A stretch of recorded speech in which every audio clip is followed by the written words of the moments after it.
Déjà, les fleurs avaient été froissées, les yeux s'hébétaient et l'ivresse gagnait, selon l'expression de Rabelais, même les sandales.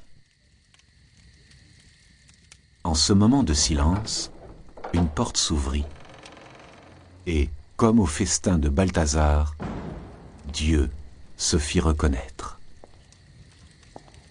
Il apparut sous les traits d'un vieux domestique en cheveux blancs, à la démarche tremblante, aux sourcils contractés.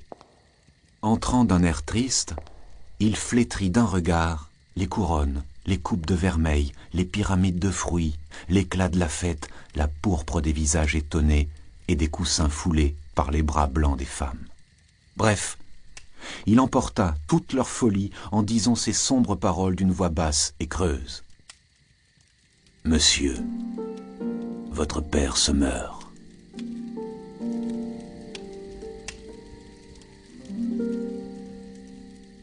Don Juan se leva en faisant à ses hôtes et au prince un geste qui peut se traduire par « Excusez-moi, ceci n'arrive pas tous les jours. »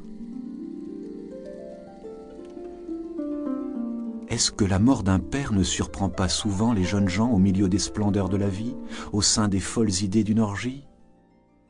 La mort est aussi soudaine dans ses caprices qu'une courtisane dans ses dédains. Elle est femme, mariée au genre humain et fidèle. Où est l'homme qu'elle a trompé?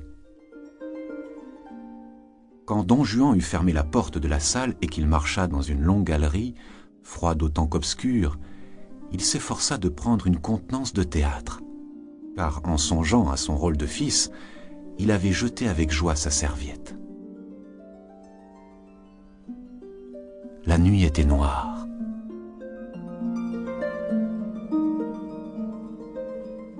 Le silencieux serviteur, qui conduisait le jeune homme vers une chambre mortuaire, éclairait assez mal son maître, de sorte que la mort, aidée par le froid, le silence, l'obscurité, et par une réaction d'ivresse, put glisser quelques réflexions dans l'âme de ce dissipateur. Il interrogea sa vie et devint pensif comme un homme qui va devoir juger un de ses procès.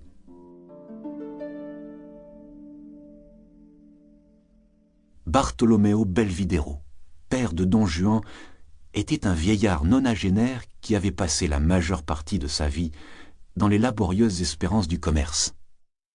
Ayant traversé souvent les mystérieuses contrées de l'Orient, il y avait acquis d'immenses richesses et des connaissances plus précieuses, disait-il, que l'or et les diamants, dont alors il ne se souciait plus guère.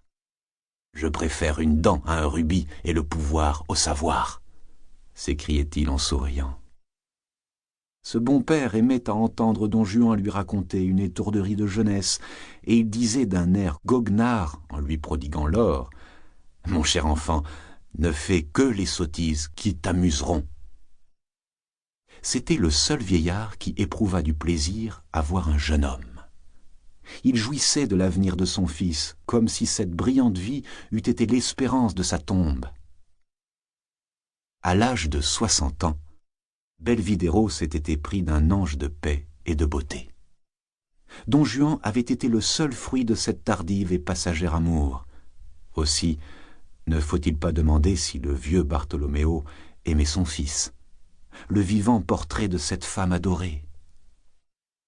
Depuis 15 années, il déplorait la perte de sa chère Juana. Ses nombreux serviteurs et son fils attribuaient à cette douleur de vieillard les habitudes singulières qu'il avait contractées. En effet, Bartolomeo, réfugié dans l'aile la plus incommode de son palais, n'en sortait que très rarement, et Don Juan lui-même ne pouvait pénétrer dans l'appartement de son père sans en avoir obtenu la permission. Si ce volontaire anachrorète allait et venait dans le palais ou par les rues de Ferrare, il semblait chercher une chose qui lui manquait. Marchant tout rêveur, indécis, préoccupé comme un homme en guerre avec une idée ou avec un souvenir.